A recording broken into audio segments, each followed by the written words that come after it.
परभणी जिल्ह्यातून जाणाऱ्या समृद्धी महामार्गात शेतकऱ्यांच्या मोठ्या प्रमाणात जमिनी जात आहेत, परंतु या शेतकऱ्यांना योग्य मोबदला दिला जात नसल्याचा आरोप करत शेतकऱ्यांनी आज प्रशासनाला निवेदन दिलं आहे। शिवसेनेचे माजी खासदार सुरेश जाधव यांच्या नेतृत्वात शेतकऱ्यांनी हे प्रशासनाला निवेदन दिलं असून शेतजमिनींना दिला जाणारा भाव वाढवून द्यावा, अन्यथा रस्त्यासाठी जमिनी देणार नाही असा निर्धार यावेळी शेतकऱ्यांनी केला आहे। या मार्गावरून अनेक शेतकऱ्यांच्या जमिनी बागायती आणि ओलिताखालील आहेत आणि त्यामुळे त्यानुसार बाजार मूल्य पाहूनच शेतकऱ्यांना मोबदला देण्यात यावा अशी मागणी करण्यात आली आहे। आपल्या मराठवाड्यातून जालना, परभणी आणि नांदेड 3 जिल्ह्यातून समृद्धी महामार्ग गेलेला आहे। परभणी जिल्ह्याची सगळ्यात जास्त जमीन गेलेली आहे। आपण ते रेकॉर्डवर बघा आणि सगळ्यात पैसे आपल्याला कमी दिलेत।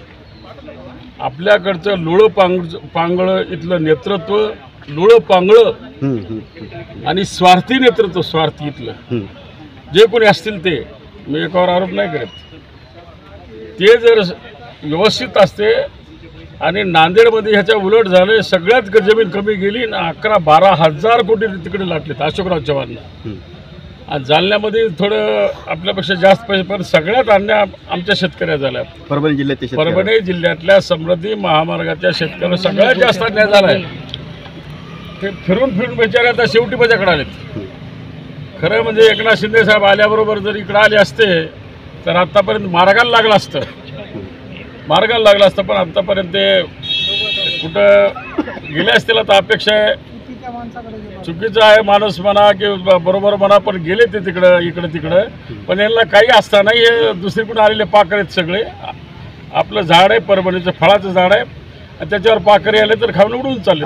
आज जिल्हाधिकाऱ्यांसोबत आपली भेट, आज जिल्हाधिकाऱ्यांची चर्चा झाली, जिल्हाधिकाऱ्यांना चांगली पॉझिटिव्ह चर्चा केली। हे जिल्हाधिकाऱ्यावर जमल तेवढं करायचा प्रयत्न केला आहे, पण काही गोष्टीनं हात बांधलेले ते हे सगळं प्रकरण आता माननीय मुख्यमंत्री आणि उपमुख्यमंत्री यांची पुढच्या आठवड्यात आम्ही बैठक घेणार। शिष्टमंडळ घेऊन आपण मुख्यमंत्री भेटणार नक्की।